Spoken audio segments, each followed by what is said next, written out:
ಸತ್ಯ ಹರಿಶ್ಚಂದ್ರನ್ಗೆ ಬಿಡ್ತಾ ಕಷ್ಟ.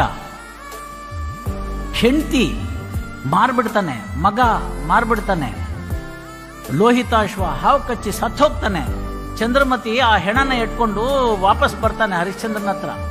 ಅಪ್ಪ, ನಿನ್ನ ಮಗು ತೀರ್ಕೊಂಡು ಹೋಗ್ಬಿಟ್ಟಿದೆ, ಇಲ್ಲಿ ನಾನು ಅದನ್ನ ದಫನ್ ಮಾಡಬೇಕು, ಒಂಚೂರು ಜಾಗ ಕೊಡು ಸ್ಮಶಾನದಲ್ಲಿ ಅಂತಂದ್ರೆ ಸತ್ಯ ಹರಿಶ್ಚಂದ್ರ ಹೇಳ್ತಾನೆ, ನೋಡು, ಇಲ್ಲಿ ಸತ್ತಿರ್ತಕ್ಕಂಥದ್ದು ನಿನ್ನ ಮಗ,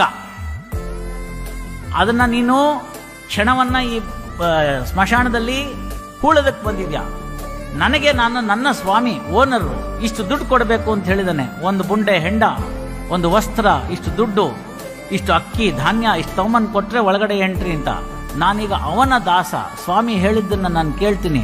ಇಲ್ಲಿ ಸಂಬಂಧಗಳಿಗೆ ಬೆಲೆ ಇಲ್ಲ, ನಾನು ಎಂದೋ ನಿನ್ನನ್ನು ಮಾರಾಗಿದೆ, ನಾನು ಅದನ್ನ ತಂದರೆ ಮಾತ್ರ ನಿನ್ನ ಮಗುನ ಬಿಡ್ತೀನಿ ಅಂತ ಭವಬಂಧನವನ್ನ ಬಿಟ್ಟು ಸತ್ಯ ಹರಿಶ್ಚಂದ್ರ ನಿಲ್ಲೋದನ್ನ ಕಾಯ್ತಾ ಇದ್ದಂಥ ದೇವತೆಗಳು ಪುಷ್ಪವೃಷ್ಟಿ ಮಾಡ್ತಾರೆ.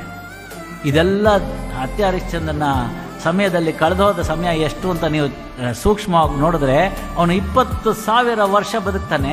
ಈ ಕಷ್ಟ ಕೋಟೆಗಳೆಲ್ಲ ಬಂದಿದ್ದೆಲ್ಲ ಕೇವಲ 2 ವರ್ಷ. 2 ವರ್ಷದಲ್ಲಿ ಇಷ್ಟೆಲ್ಲ ಅವ್ರನ್ನ ಪರೀಕ್ಷೆಗೆ ಒಳಪಡಿಸಿದಂಥದ್ದಕ್ಕೆ ಅಂತ